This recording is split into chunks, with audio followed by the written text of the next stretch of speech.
প্রিয় শিক্ষার্থী, এসো পড়ি চ্যানেলের পক্ষ থেকে সবাইকে শুভেচ্ছা। আশা করি তোমরা সবাই ভালো আছো। আজকের ভিডিওটিতে আমরা 6 খ প্রশ্নের সমাধান দেখব। 6 খ প্রশ্নে রয়েছে যেসব ঘটনা লেনদেন সেগুলো আধুনিক পদ্ধতিতে কারণ সহ লেখো।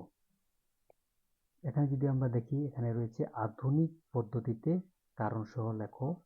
এই কথাটি না থেকে যদি থাকে সমীকরণ পদ্ধতিতে কারণ ব্যাখ্যা করো, তাহলে একই অঙ্কই করতে হবে। তো প্রশ্নে যেটাই লেখা থাক না কেন, আধুনিক পদ্ধতি অথবা সমীকরণ পদ্ধতিতে কারণ ব্যাখ্যা করো। তো আমরা এই পদ্ধতি অনুসরণ করেই অঙ্কটি করব। চলো আমরা দেখে নিই। শুরুতে আমরা লিখব ঘটনাসমূহ হতে লেনদেন চিহ্নিত করে আধুনিক পদ্ধতিতে কারণ ব্যাখ্যা করা হলো। এরপর আমরা ছক আঁকবো, তারিখ, লেনদেন কিনা, হিসাব সমীকরণ পদ্ধতিতে কারণ ব্যাখ্যা অথবা আধুনিক পদ্ধতিতে কারণ ব্যাখ্যা। 1 তারিখের লেনদেন হচ্ছে নগদে পণ্য বিক্রয়।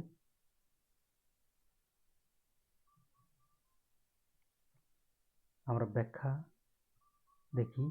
এখানে হিসাব সমীকরণ সম্পদ সমান দায় যোগ মালিকানা সত্ত্ব এ সম্পদ নগদ এবং মালিকানা সত্ত্ব আয় উভয় বৃদ্ধি পেয়েছে।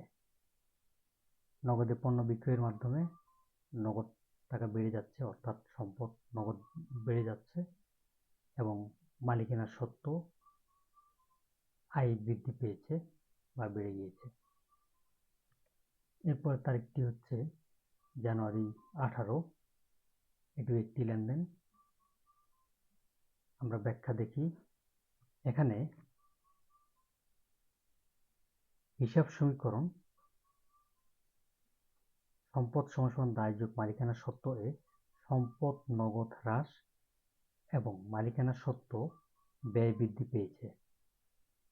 নগদে পণ্য ক্রয়ের মাধ্যমে নগদ টাকা কমে গিয়েছে, অর্থাৎ সম্পদ কমে গিয়েছে, এবং মালিকানা সত্ত্ব কমে গিয়েছে, অর্থাৎ ব্যয় বৃদ্ধি পেয়েছে। এরপরের তারিখটি হচ্ছে জানুয়ারি 25। জানুয়ারি 25 তারিখে মালিক অতিরিক্ত মূলধন আনার কারণে নগদ টাকা বেড়ে গিয়েছে এবং মালিকানা সত্ত্ব অর্থাৎ মূলধন বৃদ্ধি পেয়েছে বা বেড়ে গিয়েছে। আমরা হিসাব সমীকরণের ব্যাখ্যা দেখি। এখানে হিসাব সমীকরণ সম্পদ সমান দায় যোগ মালিকানা সত্ত্ব এই সম্পদ নগদ এবং মালিকানা সত্ত্ব মূলধন উভয় বৃদ্ধি পেয়েছে। এরপরে তারিখটি হচ্ছে জানুয়ারি 30। একটি লেনদেন। জানুয়ারি 30 তারিখে প্রাপ্য টাকা পাওয়া গিয়েছে, অর্থাৎ এখানে হিসাব সমীকরণ সম্পদ সমান দায় যোগ মালিকানা সত্ত্ব এ সম্পদ নগদ বৃদ্ধি এবং সম্পদ দেনাদার হ্রাস পেয়েছে। আমরা জানি দুইটি সম্পদ থাকলে একটি সম্পদ বাড়বে আর একটি সম্পদ কমবে। 30 তারিখের লেনদেনে এটি ঘটেছে। আশা করি তোমরা বুঝতে পেরেছো। এরকম ভিডিও পেতে চ্যানেলটি সাবস্ক্রাইব করো, লাইক, শেয়ার, কমেন্ট করো। ধন্যবাদ সবাইকে।